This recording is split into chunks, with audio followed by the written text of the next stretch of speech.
1898년 9월에 밀양에서 한 남자가 살아납니다. 이 남자는 조선 독립운동을 위해서 조선 독립운동을 가장 조직적으로 잘 구현해서 활동하는 사람입니다. 그리고 1945년 8월 15일에 꿈에 그리던 광복을 하게 됩니다. 1년 뒤 46년에 고향 밀양에 도착을 하게 되는데 이 밀양에 이 남자가 도착했을 때는 정말 금이환영을 하게 됩니다. 10만여 명의 주민들이 그의 고향 귀환을 열렬히 환영을 하게 됩니다. 하지만 그는 일제강점기 시절에 좌익 계열에 참여했다는 이유로 친일경찰 노덕술에게 치욕적인 고문을 당하는데 이때 당시에는 미 군정이기 때문에 또 이제 이분은 항상 한평생 일본 놈들을 죽이면서 독립운동을 했는데 네, 맞습니다. 1948년에 8월에 이분 다시 사진 월북을 하게 됩니다. 그리고 정작 월북을 한 북한에서는 장개섭에 중국 국민당의 스파이로 몰려서 60의 노부의 감옥에 수감이 되게 됩니다.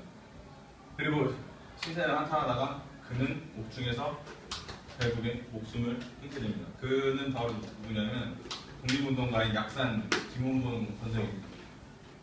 오늘 이 약산 김원봉 선생에 대해서 얘기를 한번 간단하게 해볼까 합니다.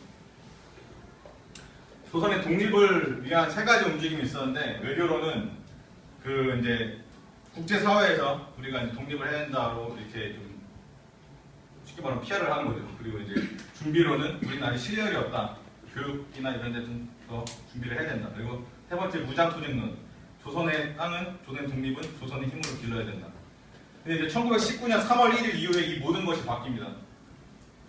3.1운동이 엄청난 실패라고 하기 좀 그렇지만 일본의 엄청난 그런 살인, 이런 반대 극보가 많았죠.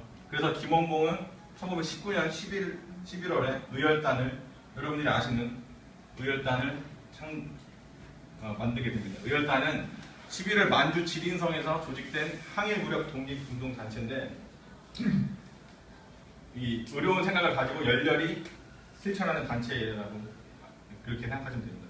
김원봉은 현실주의자였던 것이 현재 일본의 정규군과 맞서서 한국이 싸우는 것은 굉장히 비효율적이다. 그래서 소수로 효율적으로 활동을 해야 된다.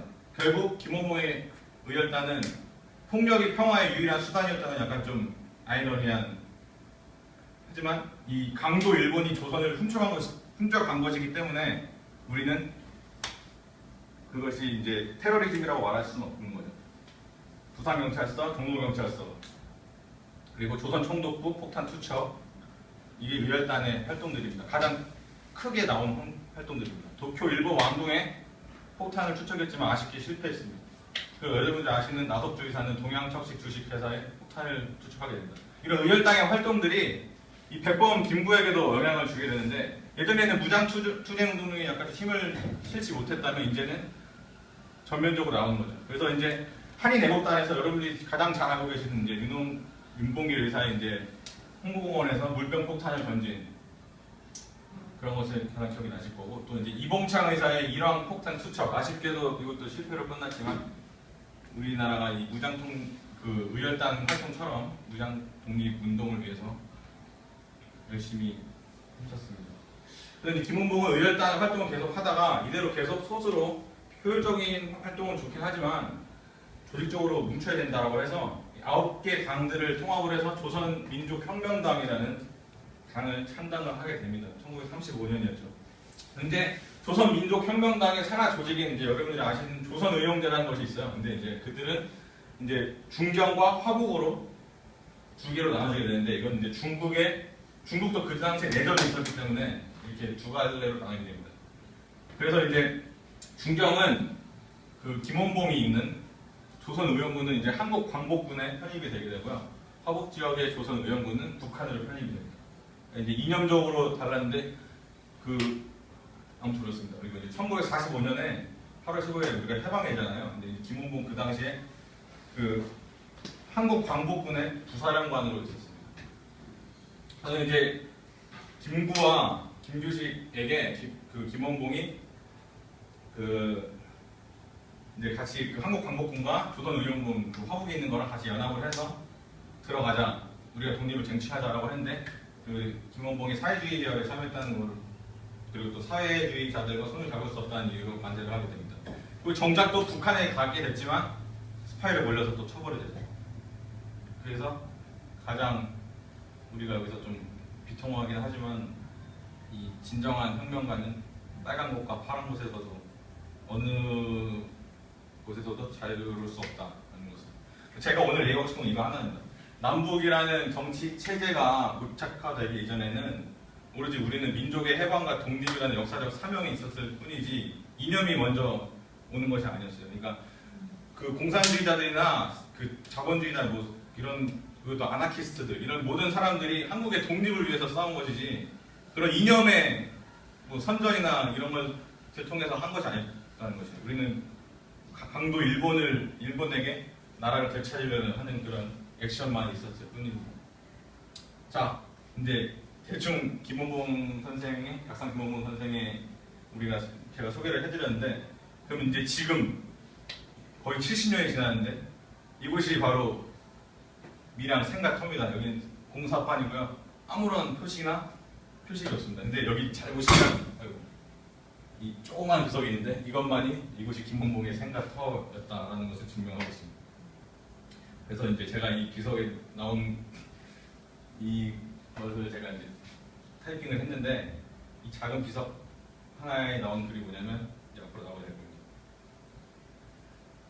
밀양시 내이동 901번지 이곳은 의열단장, 간부교장, 총서기, 총대장, 부사령관 이렇게 이제 아까 그 조그만 비석에 나와 있는데 이것도 국가에서 한 것이 아니고 사단 연구소에서 해준 거예요. 이것이 바로 우리가 대한민국이 독립운동가를 대하는 자세입니다. 물론 그가 자진 월북을 했기 때문에 사회주의자라고 해서 그런 것도 있지만 우리가 그동안 약산 김원봉이 했던 치적이나 뭐 활동들은 전혀 생각하지 않는 것이죠. 저는 또 다시 생각해보면 현재까지 친일 청산을 하지 못했던 이유는 우리가 이제 조선 독립운동사에 대한 이해가 많이 부족했기 때문이다. 또 이해하려고 안 했다. 그리고 지금 친일해서 잘 사는 사람들은 그 독립운동사에 대해 좀 은폐를 해야만 자기네가 잘 사는 그런 관계가 있었기 때문에 지금까지도 친일 청산을 못했다고 생각을 하고, 아무튼 우리는 오늘 여러분들 지금 아시는 분도 계시겠지만 오늘 혹시 약산 김원봉 선생을 몰랐다고 하시면은 집에 가서 좀 스터디 좀 하시고 책이라도 한 권 보고, 또 이 약산뿐만 아니고 엄청나게 많은 사람들이 이 역사 속에서 사라졌습니다. 그것도 비운의 비명 행사하거나 아무도 모르는, 현재 뭐 그가 독립운동을 했는지도 모르는 사람들이 굉장히 많은데 여러분들도 한번 나름대로 스터디를 하셨으면 좋겠습니다. 제가 오늘 읽은 책은 약산 김원봉 평전이라는 책인데요. 제가 소개시켜드리고 이 발표 마치겠습니다.